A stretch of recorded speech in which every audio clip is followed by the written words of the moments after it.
And we are live. Hi, this is Ryan Erickson. That's me. I will remember that I have said my name now. This is Riffing with Ryan. So where I go on adventures with folks that I know and like and respect their opinions and have fun in a kind of musical way.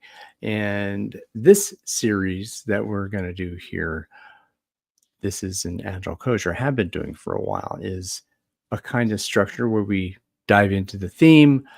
Going to have our guest here, David Sabine, today, trainer extraordinaire. We'll bring David on in a moment, but we'll have a solo. We'll riff a bit, do some jamming. Then David will take a solo at the end. And however much time we got, maybe we'll go and hang out, have a hang at the Purple Squirrel Cafe here, and see what happens. And without further ado, I will bring to the stage David Sabine. Hello. Hey, Ryan. Good to see you. Good to see you too. People can find out about you on LinkedIn. Kind of, I said trainer. I don't know how much Agile coaching you do. Is there anything you would want to say as a little blip about who you are before I ask the question of the day? Well, just, I guess, hello. I have a technical background since 1993 when I got an internet connection. Prior to that, music was a big part of my life and still is.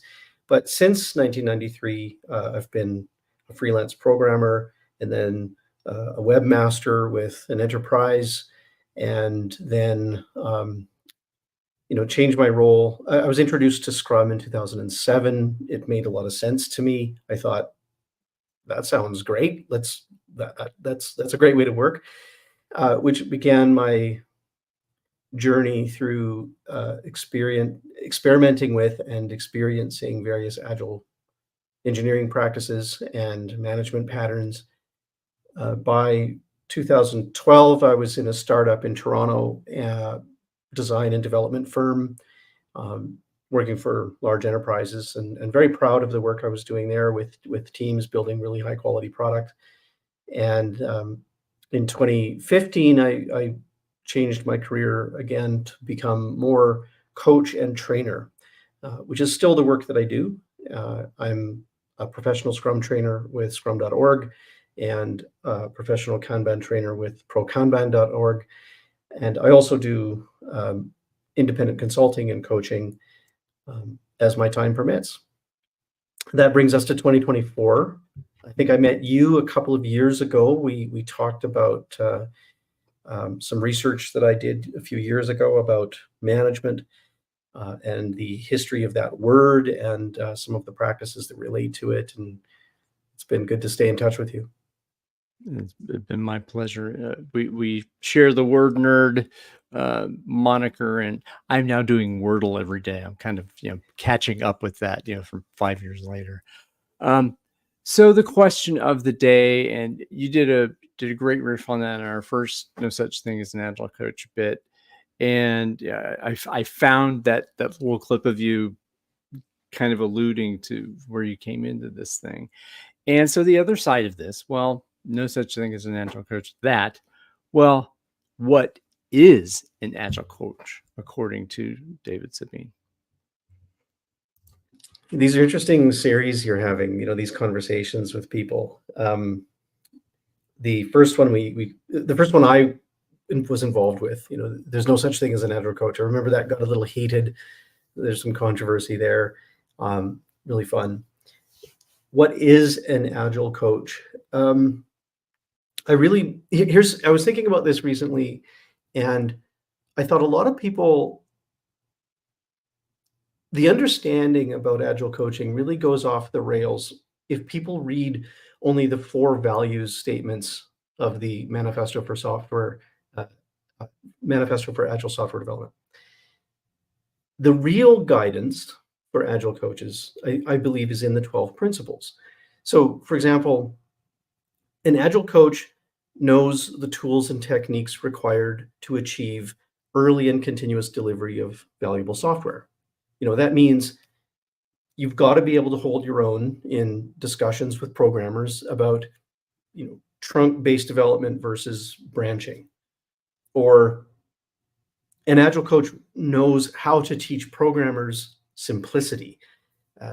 So that means, let's say you've got to understand why it's so remarkable that the folks over at 37 Signals have abandoned the cloud and that they've abandoned TypeScript. You've got to understand why that's remarkable. An Agile coach knows how to connect UX and UI designers with the results of their work. For example, I think that means you've got to be able to teach incrementalism to designers who have become so comfortable and familiar with big upfront design. And they pass huge batches of requirements over to the programmers. And you have to be able to demonstrate to programmers that there's a better way, that they can involve designers in the process without merely ingesting huge batches of requirements that come to them from the designers. Like the Agile coach, I believe, is able to understand and teach the principles that are outlined in the Manifesto for Agile Software Development. How's that? That's great. I love it. We're on the so this leaves us some time to go into it. I will chop this here, so we'll pop that out and throw it in the interwebs after. So teaching the principles, right? So this is almost heretical, kind of, to say, well, everybody should know the 4 values. And the values are what they figured out in the room at Snowbird. Well, so that's the real Agile. All this other stuff happened after the fact, and so I don't think that was the way. I think I thought the that happened 4 in email. value statements were the result of many conversations over many weeks and months and conferences where these people were interacting with each other and meeting each other and reading each other's books. And the value statements are a summary, but like you said, people read those, and then from there they extract these ideas like Agile is a mindset. Well, maybe, I suppose so, but who started that? Where did that come from? I don't know who started that. I think that was the zeitgeist. Okay, there was a period of time. There was a period in which it became fashionable to use that as a way of persuading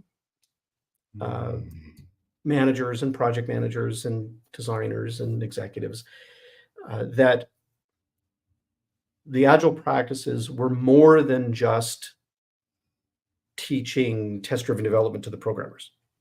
That it required organizational change, so that and culture change, and there's some truth to that. But I think I cut you off. I'm sorry. No, that's fine. I mean, and I think you allude to right there part of a real stickler of an issue, that there's a hubris to what came out of the manifesto, and Highsmith's history is really great. I think it's my favorite part of that document, because it really goes into the context and the environment and what was happening, and Dilbertized management, and this thing that we were doing in that moment in software development, and would scare the bejesus out of management, right? And so that implies, well, if we're challenging management, what is it about management we're challenging? Was the authority to tell us what to do in a way that feels dehumanizing? And so, Agilists, now we have the key, we have the answer to affect organizational change. Those HR folks don't know what they're doing. They're stuck in the 70s with who cares about their Marv Weisbord or Eric Trist or all the folks who did social technical systems and all that stuff. We of the software development domain. And we know, and we have the answer. It is these 4 values and 12 principles. And so now yield to our great knowledge and authority and change your organizational culture. What the actual Okay, it wasn't just software developers though. And it might be that this hubris. So let's dig into that because there's a lot there. I think this is the real problem in the industry. Hubris. I know that some of the co-authors of the manifesto have been asked over the years if they would, how do they feel about these values and principles being discussed outside of software, in other parts of industry, other kinds of work. And I think the general response from the co-authors has been that they'll say, that's great, but our domain, my domain was software development, and so I'm speaking from that place. And if you find it valuable in your area of the creative world, feel free to steal the good ideas as best you can. I don't think the hubris was there as much as it was some of the early adopters or hangers on. Others that, like, here, let me tell you, this idea of hubris really struck me. It was a number of years ago. I forget, maybe it was the Scrum Alliance organizes these global gatherings. Maybe it was the San Diego or the Orlando event. And a very highly regarded thought leader during her keynote lightning talk. It was a format they were experimenting with, lightning talks done by keynote speakers or people of that caliber, let's say. So it was a lightning talk, and she declared that the Agile community is so progressive and revolutionary that we're helping humanity to achieve higher levels of consciousness. Whoa. And I was like, maybe I just want to teach programmers to write a test before they commit production code. Like, I'm not trying to change humanity and evolve humanity. I'm just trying to convince managers that maybe estimates aren't as useful and valuable as they once thought. Like, this hubris that you speak of is rampant, and largely, I think it's a net negative. Wow. And another one of our guests, Dan Moody, when he came on, the dangerous question, which we will get to later, was about the arrogance of Agile coaches. And I think that, I don't know if it was Agile 2023 or something, there was a word cloud put up about what do you think of Agile coaches? And the biggest thing in there in the center was arrogant. I'm like, okay, where on earth did this come from? Look at the feedback. Sense and respond, right? Let's sense the current market and the perception, and people should respond to that. Over the years, Agile coaches, there's a faction that have chased all kinds of different utopias. People chasing teal organizations. I remember all the colors. People chasing socialist utopias, Agile coaches who work with publicly traded companies in the marketplace of capitalist corporations, and they work every single day to promote anti-capitalist ideologies. They're so hypocritical and hostile to the hardworking people who employ them, but they think that they can revolutionize and eliminate hierarchies, and people chasing holacracy. Remember that? Oh yeah. Great idea. Totally unnatural and what's the word? Antithetical to human nature. No, boy, that's another conversation. I would say this idea of self-governance, and we're talking about that. No, it's more than self-governance. It's that in a very specific way. Hmm. Holacracy is this idea that there are circles of Oh, collectives. oh, It's a okay. very collectivist kind of idea Yeah, where yeah. there is So, no hierarchy, everybody is equal. People work in circles to make decisions and take and actions collectively. that's BS too, because holacracy is the way. Again, I have so whoever and there's some great people who have drunk that Kool-Aid as I've drunk Kool-Aid myself, but there are circles that rule circles that rule circles, right? And just because you've got committee after committee after committee, that doesn't mean that you're creating an authority distribution structure that is reverent of the folks with expertise, which is, I think, that now capitalist, non-capitalist, whatever, it's possible and I would say desirable to have, and we talk about this in Agile all the time, ask the team. Ask the team what the answer is. Well, that's part of it. But if you have expertise, mature adults, boy, who are respectful of each other's mastery, okay, and holding each other accountable to financial goals that make sense for where they are and when their product is in the market, those are ideas that I would think are interesting to say, I don't have to do that much management. I can, as if that's my skill, I can use my expertise to help this group in the periphery. So I mean that's getting out of this, but I see what you're saying, that folks are coming into organizations who, again, consultants or rising through the organization just to spout heresy, and uh, read the room, man. Read the room. So, yeah, I mean, Well, let's dig into that. Like people chasing a kind of decentralized decision making ideal, and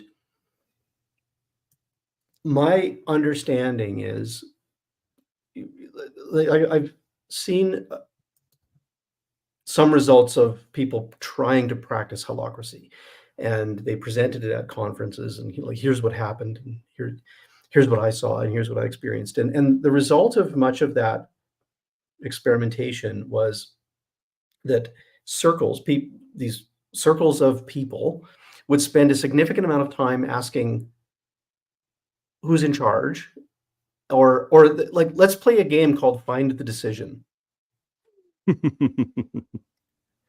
And who gets to make the decision? And do we all get to make it? Do we have to make it unanimously? Do we vote on it? Like, the holacracy, the critics of holacracy have some good points, and one of them is, if it's unclear how decisions shall be made, then people will circle around the gutter trying to figure out who's in charge. And sometimes, like, you're a musician, you've been on stage where each musician is making independent decisions, you're coordinating and responding to feedback in real time without much discussion. There's a lot of heart in it, and yet someone brought that group to the stage. Like, ah, there's an impresario behind the scenes, or a road manager or tour manager, or yeah. there's a whole organization of people that support the performance on the stage, right? And that we got to have, well, what venue are we going to play? What music are we talking about? What is the band level? I mean, all those decisions that get made about your identity and what is the purpose of this group. Am I going to play in that place? Am I going to play in this place? What tune? Okay, so who's writing the set list tonight? Somebody's got to do it. Well, Yeah. hey, I'll write the set list. Or do we have the same set list that we play? So there's a decision Patterns. making. Okay, this is important. The set Yes, list isn't even a discussion. It's often the pattern. right. What are the chord changes? Those are the patterns. Uh, Musicians understand patterns really well. It's like a language. It's a pattern language that they can then interact with. And this is what an agile coach is able to do in the software development world. They understand those patterns and how those patterns interact, and they're able to demonstrate the value of those patterns, that Teach. people are willing to let go of, let's say, previous and less effective patterns. Patterns that make us more rigid versus patterns that enable feedback and adaptation. Well, and you talk about language also, in that, and this is similar, I think, to music. This in any type of endeavor where professionals are communicating with another, there is a need to have a common language, common knowledge, and that doesn't just happen. I don't learn Japanese by going to a 2-day class in Japanese and learning these are the characters, these are the kanji. There's 2,500 of them, and then you have katakana and hiragana, and that 16 hours you're there. No. And so in the industrialized system of education, we sit kids in the class and we teach them like that, and that works sometimes, and it doesn't. But what is the optimal way to get a group of people, a small group of people, then maybe in an organization, to be singing the same tune, talking the same language, knowing what style we are, knowing where we're playing? That doesn't take a short amount of time, and some folks can do it by themselves in pockets, right? Self-taught. And in other environments, there's a need for structure. These are the notes. You got to practice, man. How do you get to Carnegie Hall? Practice, man. And that, I think, is this idea of teaching. And because you're a teacher, you know that proficiency doesn't come out of the first class, or maybe in the second class. Instruction, repetition, practice. One of the things we talked about in that previous live stream that I was involved with was the notion that, like, a basketball coach teaches basketball and a fitness coach runs the exercises, kicks your butt in the gym, makes sure that you do the reps you need, encourages you along the way. And an agile coach, in my view, has always been this. It's always been that an agile coach is able to instruct, then help run those exercises so that people can practice the techniques. So it's one of the reasons I teach test-driven development, for example. And I love doing that because I can work with an individual who doesn't yet know or understand the practice, and we can work through the technique multiple times together. That repetition is valuable. The practice is then essential. And it's only after they've practiced that they understand how they can apply it better, how they can teach others. And that to me is the act of agile coaching. It's the idea that we can, that we've uncovered better ways by doing it and helping others to do it. That was written somewhere, wasn't it? It was written somewhere. Yeah.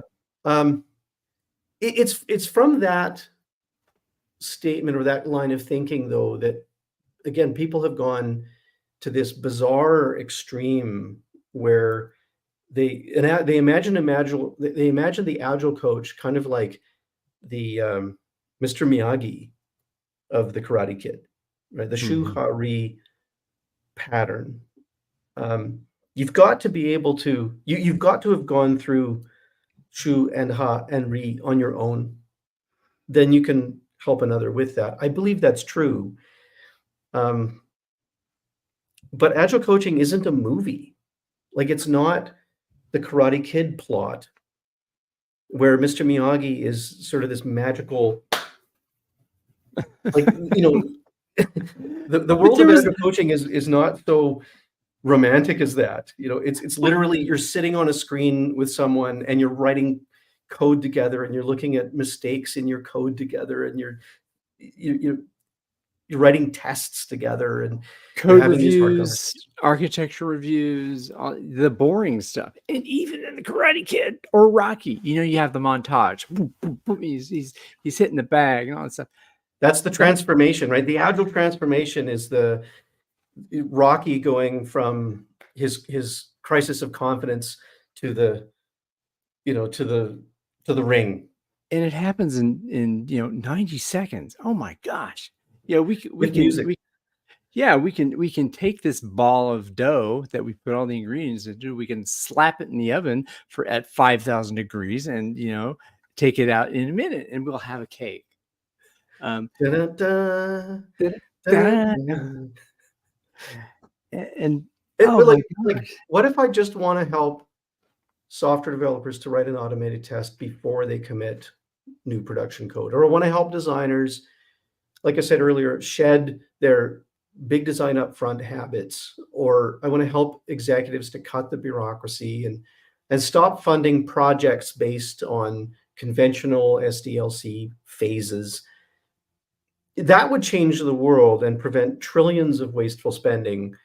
And I don't have to do any of that while talking about agile mindset or self-help and life coaching. Do I? Hmm.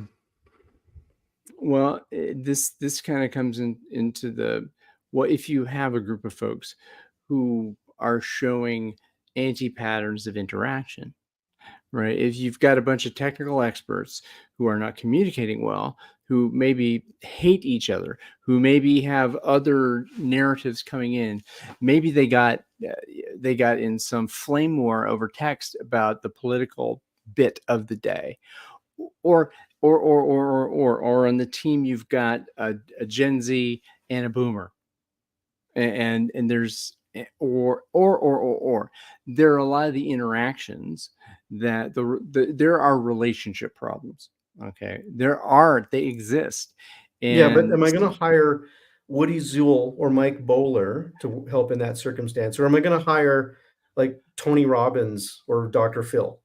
No, and I'm what gonna hire, because then you can get these folks together as a mob, um, and work through the problem. You can work on technique in a real life circumstance without having to, like, who is it? It was Erica, I think, in our last conversation, who cautioned everyone in the discussion about the dangers of trying to put on the hat of a therapist, right? I don't think you need to go into that world of therapy and navigating all of the psychology of everyone in that room. You can instead refocus them on the task at hand and let's write code better. so if you're Let's getting let's that, do let's if you make better designs. Let's interact with our users hmm, more directly or somehow better. Let's try different things. maybe take the manifesto values at just at their simplest place, and individuals and interactions, sure. Um, customer collaboration, okay. Okay. So, but not to make that individuals and interactions more than it is. Not to put the primacy of that. Now, that's my favorite value because I'm one of those touchy feely guys. So the so what I was thinking when you're saying that was if you're getting close if you're getting close to a place where you question whether you're doing therapy or coaching or what, then you've gone too far, right? So at what point do you sit back and, oh, okay, what I think maybe this is part of the whole conversation. What is your job? What were you hired to do? uh, Mhm. and and and yes, there are relationship problems, but should that be a responsibility of the folks who are hired by IT to develop better software and uncover ways of doing it? So then the question comes back, okay, so somebody like me who digs that stuff, and I dig being in that place, that organizational health and development, maybe there's a place and again, if you're going to be in a command and control hellscape, you're going to be in a tower of HR, OD, something like that, that's your responsibility to make sure that IT team is communicating well. They are respecting each other. They're not violating some kind of compliance requirement. I mean, and compliance in HR is a complete mess. But so maybe that's a direction to take, to say, okay, so agile coaching isn't a thing, but there's technical coaching. There's maybe value delivery, the product coaching, which happens now. And then if you're dealing with some kind of human factor, a deeply human factor in conflict and collaboration, there's a whole discipline of other skills that you can bring in consultatively. Yeah. So what Corporate psychologist. how does that, or psychologist, yeah. So how does that sound? Does that sound like a path to investigate for this domain? Sure. I think those are wonderful adventures for people. But it's not agile coaching. So what do we do? So, all right, no such An thing as agile an agile coach, coach. like we talked about earlier, an agile coach, for those just tuning in, I think I said something like, agile coaches go off the rails if they've read the 4 statements of the manifesto and they've stopped there. The real guidance is in the 12 principles, and an agile coach is able to understand and, for example, able to instruct technical excellence. Okay. It's the manifesto for agile software development. And one of the principles states that constant attention to technical excellence enhances agility. Well, what does it mean to be technically excellent? And so for example, an agile coach knows how to receive changing requirements even late in development. They've built a system that is not rigid. It's easily changeable and testable. It's modular and maintainable. They understand how valuable and important that is because they've lived it and they've worked in the trenches where bad software is made. And whether it was an inexperienced and novice startup that produced the bad software or a giant enterprise hamstrung by bureaucracy that produced the bad software, an agile coach has walked the paths on both sides of those fences and is able to help others walk those paths and understand, you're like, hey, you don't want to go down that path, you want to go down this one. Sounds like work domain expertise, I think. It's work domain expertise. Somewhere along the way, the word agile coach meant you didn't have to have domain expertise. And I don't know that that's been a good thing. And it is, and it is what is now. I think this will be a good place to flip to the last bit, and I'll after we do that, we'll stay on. I'll jam on this all day, Yeah, but sure. we'll go. Okay, David. So, considering that I would love to host more of these things, not only in public, in private, but to have conversations that present a reputational risk, possibly, where folks can get together in private, not recorded, not live streamed to however many people. I call those conversations dangerous conversations because you want to have a safe, strong space for dangerous conversations. What dangerous conversation do you want to have, or do you think that's not happening or has never happened in Agile? Because you've just sprung the question on me, I'm going to think about this for a minute. Please.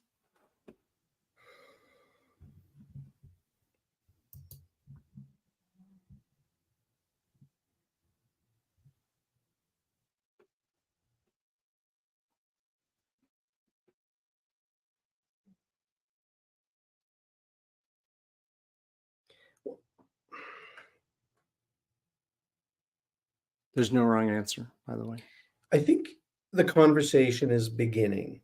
People are starting to have a conversation about whether the moniker Agile Coach does or does not, should or should not include technical domain expertise. And I'm talking about the software development technical domain. I've made my opinion clear. The conversation, the dangerous conversation, the reason that this conversation is dangerous is that there are many people who carry that label who don't have technical domain expertise. And by the way, let me say, I think many of them have done remarkable work. I don't want to take away the remarkable work that many people have done under the guise of Agile coaching. But I believe it was a guise, and I'd rather it be more explicit, let's say.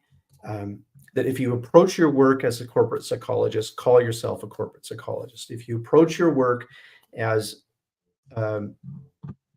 team facilitator, organizational designer, then I'd rather you carry that label. Ask yourself why you've carried the label of Agile coach, and was it because it was marketable, or was it because it was very sincere? And if it was very sincere, I hope that you're on the path to understand and learn the technical domain. The reason this conversation is dangerous is because some very prominent people have put forward an alternate definition of Agile coaching. And I happen to disagree.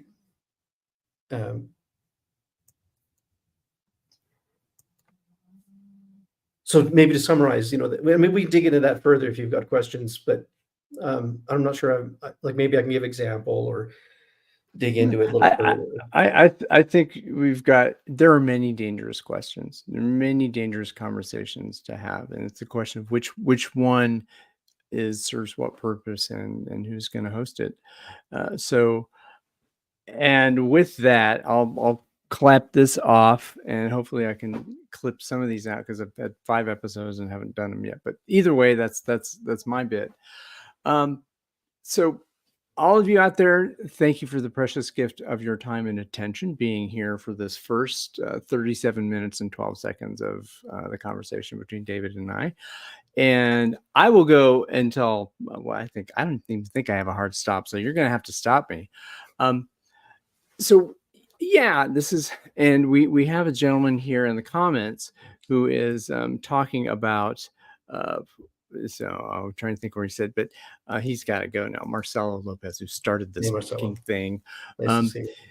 And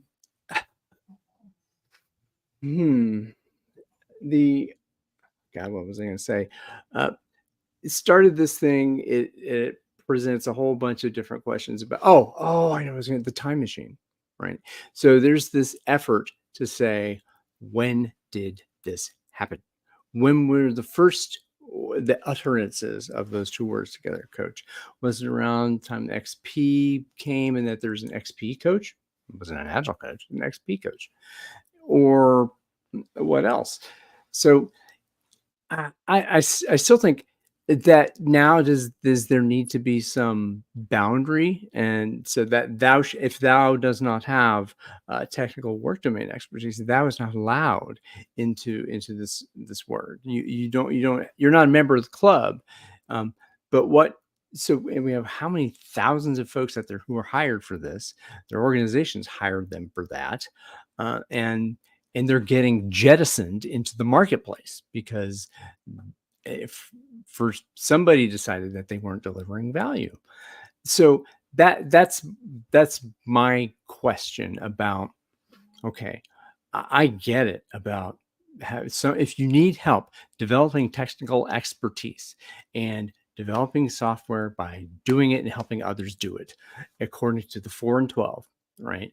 And that totally hits that's what an Agile software development coach does. Okay, because you're the manifesto for Agile software development. Imagine that.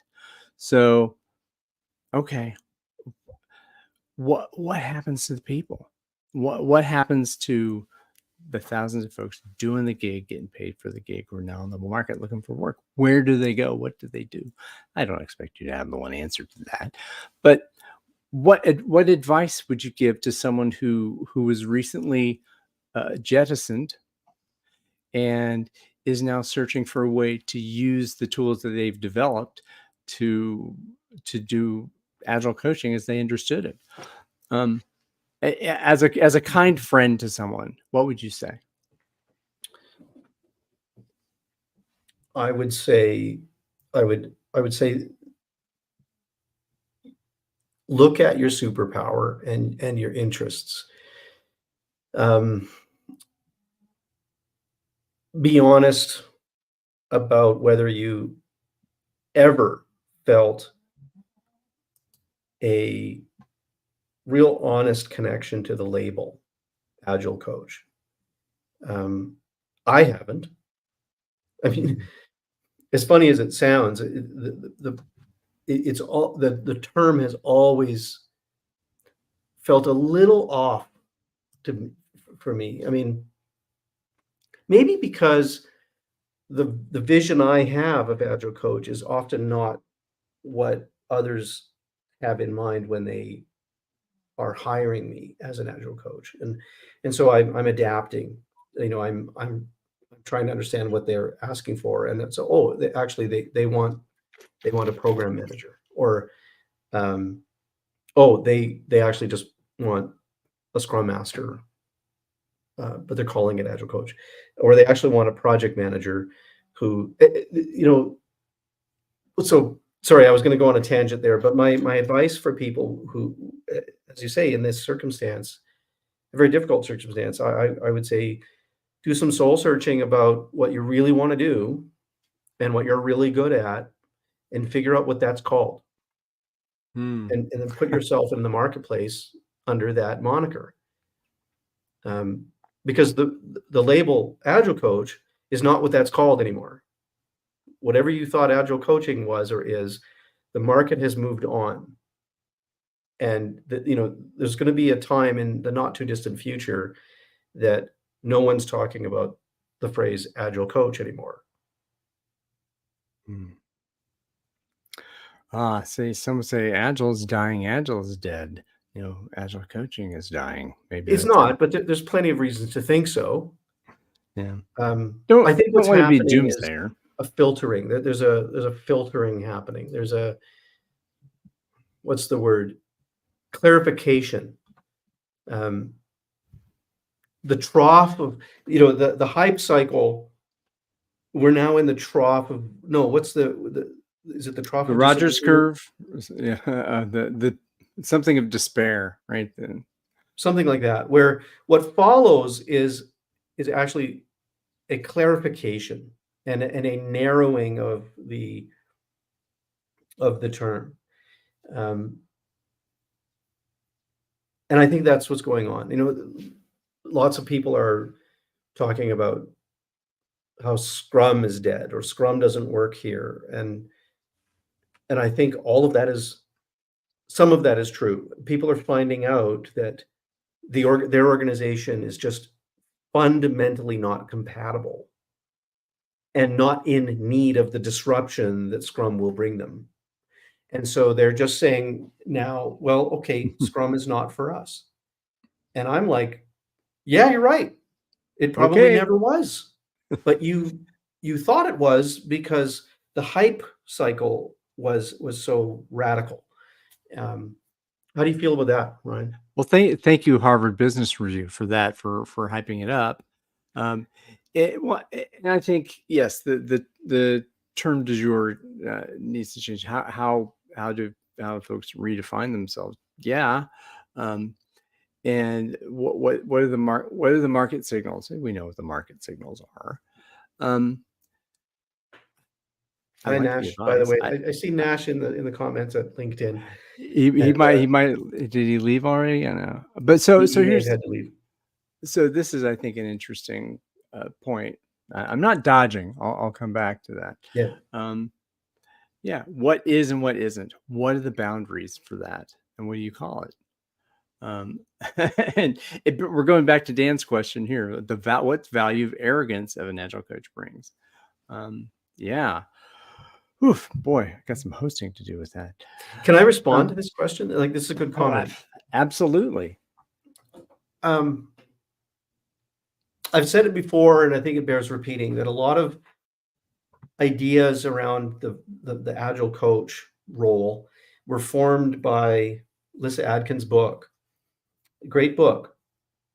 Great book for project managers who, through some soul searching, discovered that they had personally death marched a bunch of developers toward unachievable deadlines, because they were caught up in a results driven fervor, and they were driving the team and holding people accountable. And they realized that the result was a relatively toxic work environment. And so the book helped them to understand their mistakes and maybe repent. And the book persuaded many in that circumstance to change course a little bit, to say, well, project management causes this toxic environment, and agile coaching seems the antithesis of that. So I guess I want to be an agile coach instead. And a lot of people went down that road. That was their entry to agile coaching. And it might have been better had the book been called Better Project Management instead of Agile Coaching or Coaching for Agile Teams. What was the book called? It's Coaching Agile Teams. Coaching Agile Teams. Notice actually, so in the title I've had it in my memory that the title includes the phrase Agile Coach, and it doesn't. It's just Coaching Agile Coaching. And that coaching, it could be Coaching Agile Teams for Software Project Managers. What a title for a book. It wouldn't have sold as much. Yeah. Maybe it would have. Maybe it would have sold. But again, I don't want to. So we're second guessing. Lissa has done some great work, but yeah. But I think that was the entry point for many people. And if we could back up to that time, you were asking earlier, when did this happen? I think, and to Nash's comment about arrogance, I think the arrogance there is for people who grew up in and reinforced a conventional management behavior, thought that they could read Lissa's book and they could themselves be fundamentally changed such that they could lead organizations towards some sort of higher level of consciousness. That's the arrogance. Yeah. Oh man. Is that a dangerous conversation?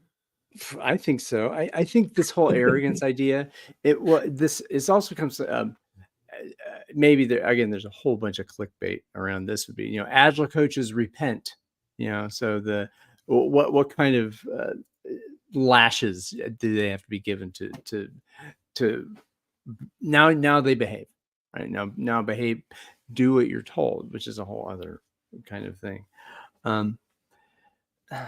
Yeah. I just, boy, this arrogance of agile coaching has that. This is like 4 of us now talking about this kind of theme. Is it our own arrogance though? Is it arrogant of me to make a, like I've put forward a pretty narrow definition of what I think an agile coach is. Yeah. And maybe it's arrogant of me to perpetuate that, or to think that I've figured it out or I've got it right. But again, you mentioned before, you know what you're hired for. You have some clarity around the gig that you'll take and the gig you won't take, because what you're asking for, sponsor, is not what I bring to the table. The arrogance. Like, let's think about how. I remember it was a conference in Toronto. I think it was one of Jason's Spark the Change conference, where I met Eric. Jason Fried, which Jason we're talking right now, but he arrived very clearly as an organizational change consultant. That's what it said on his business card. And I remember thinking, why is he at an Agile Coach conference? Then I remembered it's not an Agile Coach conference, it's just Spark the Change conference, and a bunch of Agile coaches were there. And I was thinking, why are a bunch of Agile coaches at an organizational change conference? And why am I Hmm. here? Well, I'm here because I want to see David Dame talk, and I want to see I forget who else was talking that time. Which Jason Jason Yes. is Like there were a bunch of folks Jason? that I You wanted to okay? talk with and hear about All right. and meet. Niels was there. Niels Flegging was there as well. Hmm. Um, but Agile transformation coach is like the height of hubris. I think Enterprise. this Enterprise idea that coach. because I've been a scrum master for a team, maybe successfully, that I can now guide the direction of, you know, a 15,000 person organization. Ooh. Hmm. I was reading a post from sorry, Agile by Design. His name is escaping me at the moment. Sorry, but he talked about how years ago he was with a group at Deloitte, trying to create an Agile coach practice, and Hmm. their playbook was that they would go talk with executives and persuade the executives to stand up a bunch of coaching teams or Agile teams and Hmm. create a department of Agile coaches called the Center of Excellence, the Agile Center of Excellence. And this Hmm. was the Deloitte playbook for years. Um, and the entire time I was thinking, that's idiotic. Why? What's going on? Why would you do that? Create a whole department of Agile coaches? Like that's not how. Anyway, um, he was describing in his post that he no longer takes that approach, and Hmm. that he now understands there's a better way. I wish years ago Deloitte wouldn't have gone in that direction and perpetuated those ideas, but they did perpetuate this idea that there's an agile transformation coach. Again, it's organizational change and it's corporate psychology and it's a bunch of other things all inside this umbrella of agile because it was a marketable concept or marketable term, I think. But I think that led to this further hubris. A lot of people called themselves agile coaches, then all of a sudden they thought, well, I guess I can lead transformation. Hmm. And it's was Dunning-Kruger syndrome as well. I think because I'm good in the software development, I have influence, I have respect, I have a sense of a high level of informal authority within IT. That naturally means that I could be influential at the other C-suite levels, and I don't think that's has that ever happened. And again, I had a conversation with Michael Kusters a long time ago, and he said, Agile hasn't made it to the boardroom. And Oddly, it has, through organizations like McKinsey, who also used the term as a, as a marketable moniker for a while. Um, I'd like to hear more about that. So, how did he mean? well, that the conversation, maybe, and you're proving that wrong, is that the real conversation about um, delivering software in a iterative, responsive, market-driven fashion as opposed to a command and control fashion. I think in that maybe this is the mindset thing, right? That the board doesn't have an agile mindset because they don't got the 4 and 12. Um, I think again, Michael is going to come on here at some point. I think we're going to have another group conversation because it's about Yeah. time for it. But it was that eh, I'll put my posit out there because I'm going to speak for Michael. Is that agile software development as an arm of IT and a way to bring organizational effectiveness to a software development organ of an organization is only going to go so far in terms of what it can do. And to make that the CEO will eventually talk to the CIO and say, make this crap faster, do more, do twice the work in half the time. I heard this from Dr. Sutherland and McKinsey coming in to tell me that. They said you can do it. all you have to do is do Scrum everywhere. So thou shalt do Scrum everywhere, or else. You must do Scrum or else, and make it faster. It's individuals. I don't want to hear any of that. Make it faster.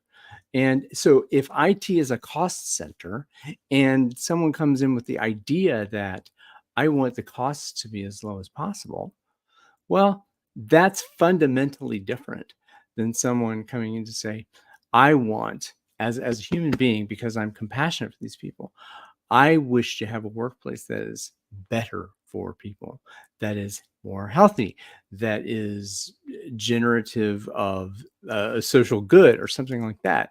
And there are people out there. I believe that there are people out there who want that for other people, and they are playing this game in the system that there's the incentives and all this stuff that has happened in the industrial age, because that's where we came from, that has caused those behaviors. That's the game. But the game is make IT cheaper. And if that's the game, there's only Well, so and far. there's just enough There's only truth. so far Agile will take you. There's enough truth in there that it can be believable and sold to the executive suite. For example, if we believe, and I do, that agile practices is really just a set of patterns and practices. This is a pattern language that in many ways is better than an alternative set of patterns. Sure. It can lead to higher quality and fewer defects and more frequent delivery and more feedback from customers. And that's all very real and true. It can make software development go faster. But I think what you're hitting there, the button you're pushing is that going faster is often the CEO's motivation, and it ought to not be. It ought to be that the CEO wants an organization that is more adaptable, or um, or more receiving of customer feedback. And if Maybe. those were the objectives, that would be more aligned with the results that they're actually going to experience if they practice these agile techniques. Yeah. And it's better than the death march. Yeah, yeah. Better than the It's also death better march. than the chaos. The first enterprise I worked with was a college, and prior to that, I was doing lots of freelancing and very agile. Uh, the enterprise was massively dysfunctional, and the ways of working and like I talked earlier about the game, the find the decision game.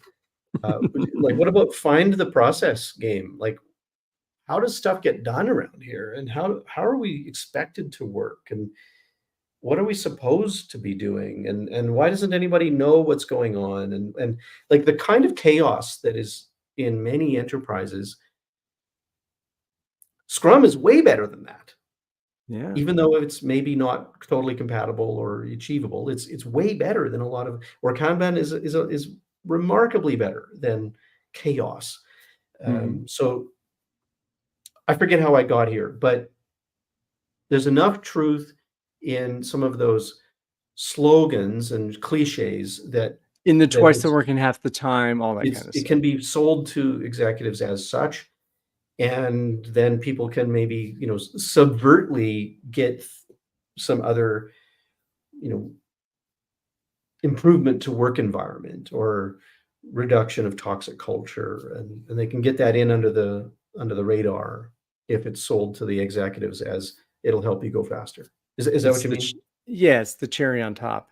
And it's also this idea, I think, that goes back to, in the HR domain, the rise of the human relations, movement from Elton Mayo, is that we're just gonna make sure everybody's happy, and that people are okay, but we're still gonna be coercive.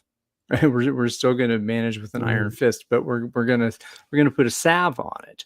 Right. And that, I think, that's all these factors coming together. This is organizational design, this is structure, this is process outside of software engineering. Right. So the engineering practices were broken, and business processes in many cases were broken. They were broken before Taylor came in and gave it gave a lot of structure and process and all the time and motion studies that generated tons of value and then being held on for far too long and for many other reasons. The other thing I was going to say is that why is this transformation? There's no sense of urgency. Well, okay, Why let on me, earth? yeah, I want to dig in So there for a minute, back up a because sec. Sure. someone could listen to me in this interview and believe that I like the status quo of most companies, and I don't think that they're capable of transformation. And like, I don't know, maybe a few things I've said might lead you to that conclusion. But I would like to say, for the record, that I do believe that the world of work must and can improve. I don't believe it's going to improve in the ways that many believe. Like, I don't believe that a company that's 167 years old and a market cap of $13 billion with 70,000 employees, I don't think that an agile transformation coach is going to enter that organization on a 2-year contract and make much impact.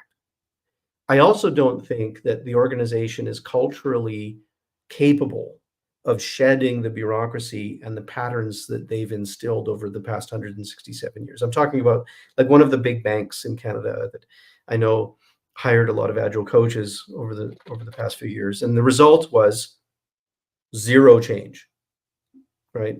The result was now they use Jira and have a deployment pipeline in Jenkins or something like that. That's the real result of their agile transformation, and everything else stayed exactly the same.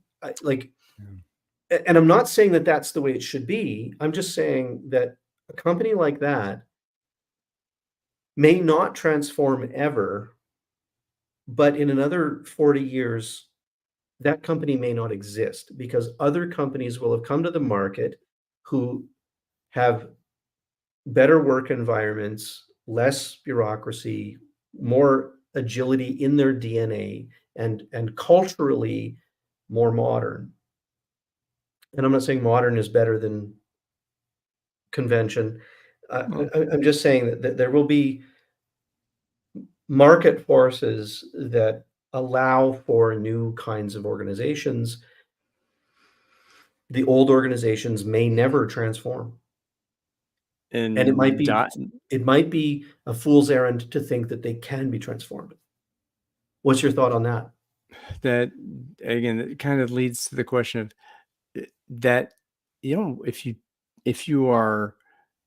got 13 billion in market cap and you have a growth trajectory, why change? And 160, it's that what's in it? What's in it for me? And yeah, and is what kind of transformation do you want? And what is the result you want? Is agile software development? Are those things gonna get you what you want, and you as in the folks who have sponsorship and authority to design the work system of the company? Would redesigning a manufacturing pipeline or other kind of, how are you going to spend the revenue that comes in, the profit that you have to spend and allocate resources to? Is that the way? And I not every it is not the way for every company, Well, because every company, like every person, is different. it might be that the task is too tall. Like, for example, I was speaking recently with the CIO of a major auto manufacturer, and I won't Mhm. say which Mm. North Tell me. American company it was. Um, but he was remarking, he's retired now, but he was talking about how the company that he worked for and was the CIO could he never envisioned a future for that company where they could compete with Tesla, uh, and he was speaking specifically about over-the-air updates. How the over-the-air update is such an monstrous task for a conventional automobile manufacturer. And the reason is supply chain and componentized architecture. Like they get their parts from 300 different suppliers around the world. And to like maybe they'll solve this in a different way, but from his perspective, he was thinking the monumental task of getting 300 different suppliers to agree on some standards and some protocols that would enable such a update to the firmware on their devices over the air through a central SIM card in the car. And like he said, Tesla has just done it completely differently, and they've done it in a way that enables it like out of the gate. And for his former employer to reach that same gate would be such a monumental transformation. It would be just easier for that company to make a new startup Yeah. to compete with the Tesla and then decommission the older company. Like Yeah. that's what I think we're seeing. We're seeing a lot of companies, insurance companies or banks are buying small startups to compete in the retail trading market or the cryptocurrency exchange market. Like they're not doing it themselves. They're doing this through mergers and acquisitions, and that's how companies will transform. Yeah. And it's not feasible, even no matter how well, I'll not say this in this way. It's more feasible to do what you said and give birth to something new and interesting that will eventually make the old organization obsolete. It's easier to do that than it is to rip out the skeleton of the body of the organization and put in a new skeleton and build skin all around it. And re-engineering the corporations. Hammer and Champy, right? Didn't they talk about that in the 80s? Yeah, and think about like to that point. Here's a good example. There's a bank in Canada that started. It's called Scotiabank, Bank of Nova Scotia. This started as a crown corporation. Think about the cultural DNA of that organization. It is based on a decision-making model formed out of parliament, a parliamentary structure in which there is a governing party and an opposition to that governing party. The opposition is often one party or maybe a coalition of others, but that's in the decision-making. So I'm standing in a room with project managers of this bank, and they're lamenting how difficult it is to make decision and get decision made, and that every decision has to be debated by two different factions who have different directions in mind. And I'm like, well, yeah, but that's the entire DNA of the company. That's the system. That's the system that was designed. The system, and like that might be one of those elements that is so fundamental to the identity of the company. It's in the founding thoughts of the company, and it's that model. The decision-making model is ingrained and reinforced in literally every aspect of its DNA. I don't know that you're going to transform that. That might be the thing you're not going to be able to change in that company. You might just want to change your company, if you know what I mean. Yeah, go work somewhere else. Like if you're not comfortable in that kind of conflict, you're going to find an alternative somewhere else. I mean, as much as, yeah, I mean, this is like, who is your favorite guitar player? Do you have one favorite guitar player? So many, but Dave Gilmour. Okay, so Eddie Van Halen lately. I've been going back to some old Van Halen, and I'm just like blown away how awesome he is. Jeff Healey. I was listening to Jeff Healey recently, just remembering how awesome he was. Yeah. So you put Jeff Healey in Boyz II Men, right? So Boyz II Men's got their or Weather Report, right? Weather Report is a whole different animal than the Jeff Healey band. You know? And there's some players, Jeff Beck is one of my. I just discovered Jeff Beck recently. He's one of a kind. But that's the thing. Jeff Beck was one of a kind. Yeah. And Can you you could imagine probably, Jeff Beck with, let's say, Pink Floyd? oh, man. No, Oh, just that's kind of a joke. He actually recorded in 1991 with Roger Waters of Pink Floyd. It's an amazing album called "Amused to Death," and Jeff oh, Beck wow. just paints images throughout the entire album, and it's so incredible.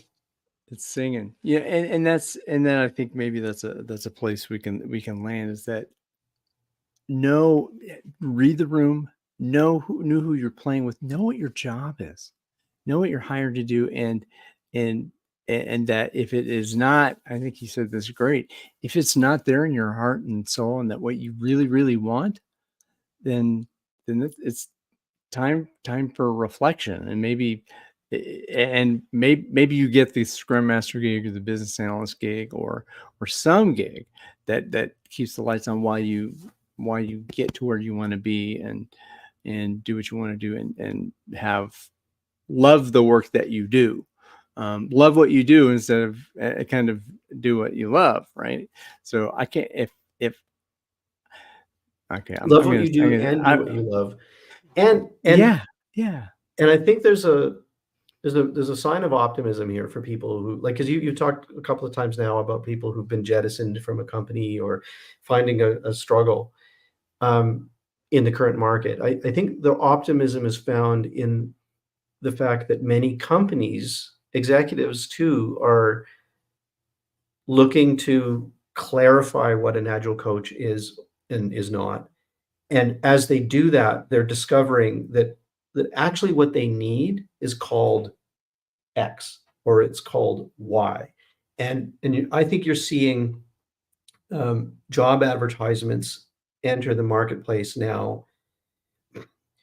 There's a recession, so there's not like there's just a lull in general. But I think what you're going to see is the job advertisements are going to come to the market, and they're going to be more specific and more tuned to those uh, not narrow skills, but more refined clarifications about what they want and need.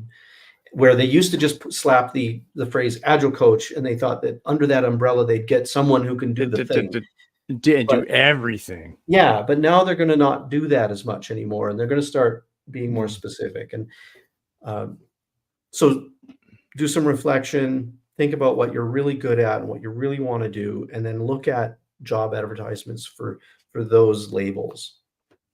And I think you're going to There, start finding them once the economy kind of turns itself around and people find a little more confidence in the market generally. And yeah, there is a work domain for that. there is. There is expertise. There are whole industries set up that are outside of that I think there's a definitely a want to be there, and that HR conversation, it's a very different conversation, but it may be one that the agile coaches out there who have gone through the ICF or ORSC or whatever may be uniquely qualified to provide a new perspective to that domain, and help bridge whatever gaps may be there. So there's Also, a word of hope.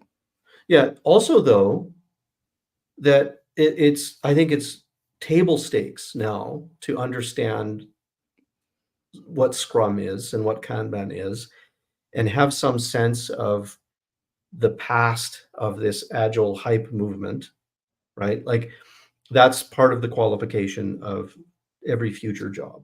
I think it's going to be a footnote. It's going to be a bullet point. Experience in a Scrum team will be considered some value, but the expectation won't be that you can be a Scrum master or an Agile coach. It's just that you've had some experience with the practice, or you've seen it or heard it, or you've got a certification, or whatever. The language. You can speak the language. Yeah, Yeah. exactly. You've observed the patterns to some extent, and you know the language, and it's not foreign to you. Yeah. Whew. That's how Wow. pervasive it is now, right? It's now a requirement on just about every job in Project the manager world. job. Yeah. Yeah. Marketing manager, benefit, experience in a Scrum team, a benefit. Mm. Amazing how And, prevalent, how prominent it's become. and that maybe that's the success of the agile movement, is that has become part of the lexicon and part of, again, part of the table stakes. And now, as the economies of the world and the governmental controls of the world are in this liminal state, where we are going, this practice is in a liminal state, and again, maybe we have more hope in this realm that than we may have thought. So, is there anything else that you wanted to bring Thanks for the forth that conversation. you It's have not been good to today? So, reconnect with you, and, yeah. let's do it again, and I'll tune in to your next conversations, and, I'm glad you're taking you've undertaken to bring people together and around some challenging topics, and I think that's necessary and fun. Well, I'm having a good time, and I'm enjoying the conversations as well. So, I'm gonna say goodbye to the folks. I'll meet you in the back room. I'll go for Yeah. a hang there. Thank you so much for the precious gift of your time and attention. Be well. Have hope. Have hope.